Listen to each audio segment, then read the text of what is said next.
Okie dokie, there we go. Ooh, ooh, ooh, ooh, ooh, ooh, ooh. There we go.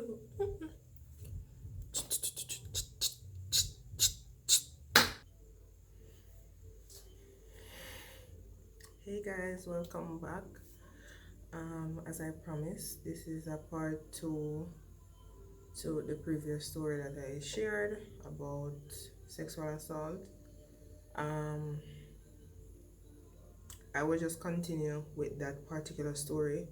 I won't venture off into some of the other things that happen because as I go along in the story, I will probably have to come back to them. But nevertheless, I'm going to pick up where I left off with the situation where I went to, tell my dad what was happening. I went and I told this teacher lady what was happening, and nothing was really done.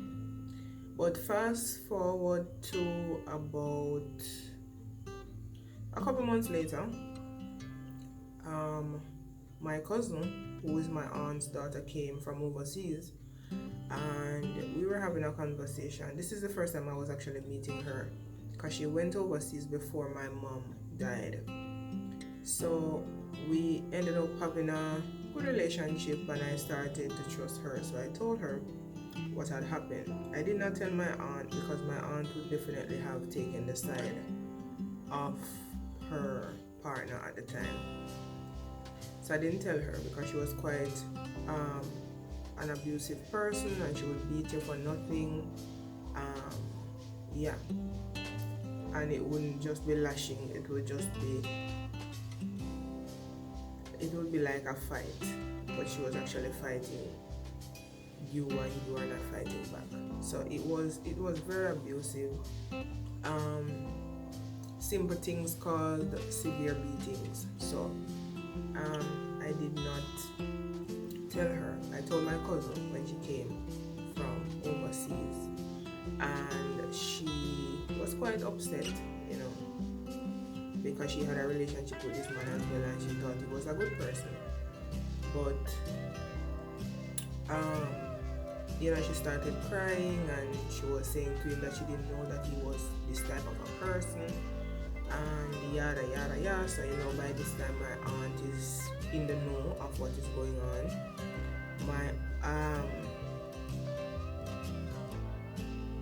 In the middle of all this chaos, this man started to chase me around the house. Said he's going to kill me because I'm killing a lion on him. So he started to chase me. Anyway, I got away, and we ended up going to the police station. But before we reached the police station, my aunt was adamant that I was lying, and as I was retracting a bit, I remembered months before my aunt was actually bathing me, because of course I was 10 years old.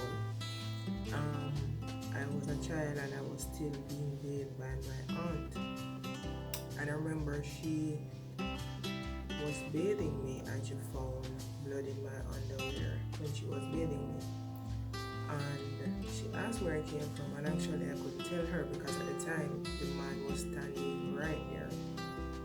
So she assumed that according to her words, I went and I took something that I couldn't manage, and that was what was causing that issue.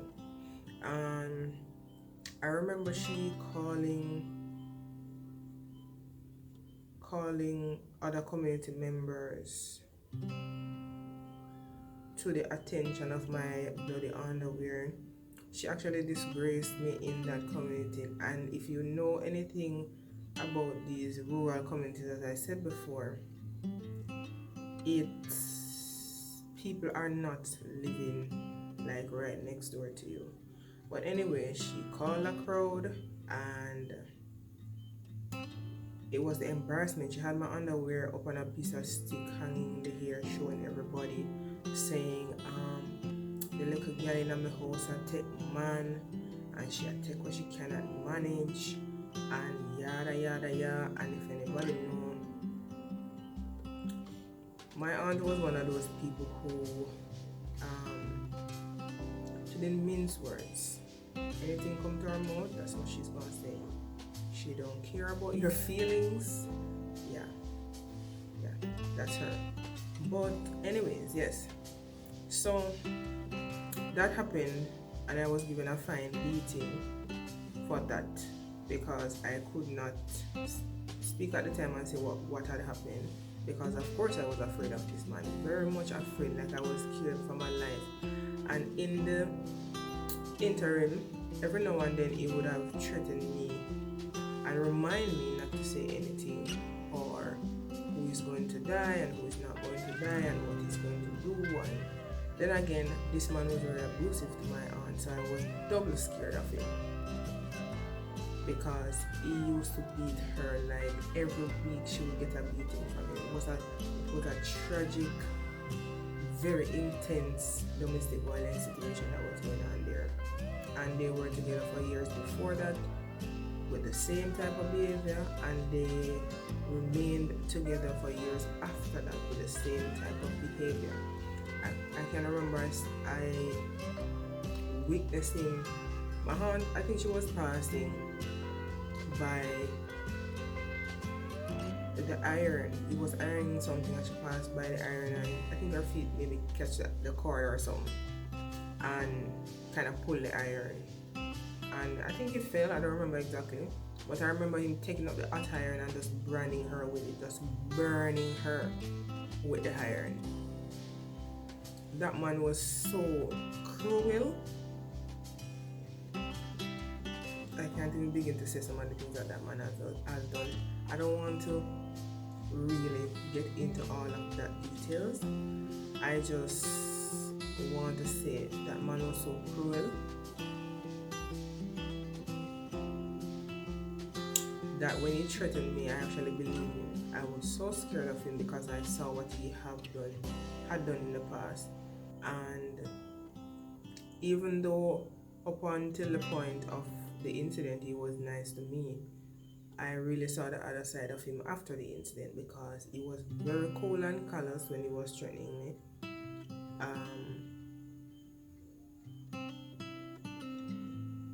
The person that I knew, I didn't see that person anymore. It's like I could not recognize who this person was. Like his eyes were just cold, you know. Anyways, to pick up back where I left off, we ended up at the police station, and the questioning at the police station is something I've always talked about. I really hope things have changed since then. The questioning was one that I actually could not comprehend at the time. I didn't understand the terminologies that were used. For example, I remember one of the police officers asking me if he had ejaculated, and in my 10-year-old mind, I didn't know what that was. I really and truly didn't know what that was. I had no clue what he was talking about. So the questioning was very mature, and I didn't understand. So I don't know. I don't remember some of the answers I gave. I just know I can remember that a lot of the things that they were asking me, I wasn't aware of them because they were sexual in nature, and I wasn't exposed to sex apart from that incident. So yeah, went to the police station and we came back. When we came back, my aunt decided that I cannot stay there, that I will have to go and live with my dad. As I had mentioned before, he lives in the same community. So she decided she was going to keep my two brothers and send me to live with my dad because I am telling a lie on her man. Those were her exact words, and she cannot keep me there to tell a lie on him, and she's not going to leave the man because of me. So I eventually ended up living with my dad. My brothers remained there, and we used to kind of meet each other halfway, go to the river and whatever else kids do, play, you name it. And then I would actually go back to my dad, and then we'd go back to sleep with her at her house. Eventually, my two smaller brothers ended up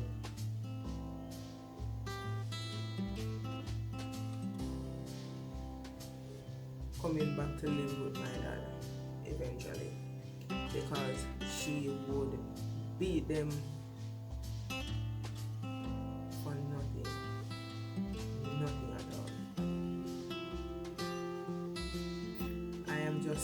kind of just remembering how cruel she was. She was next level cruel. Her beatings weren't. I remember one time she beat me with a brush, a hairbrush, you know. One of those hairbrush I used to brush a wig. It is not the one with the fine strands. It's the one with the plastic strand. That I used to detangle a wig. I remember she beating me with that brush on my hand until my hand actually spraying. And I also remember throwing that brush in a pit toilet around the back of the house because I was tired of her and that brush.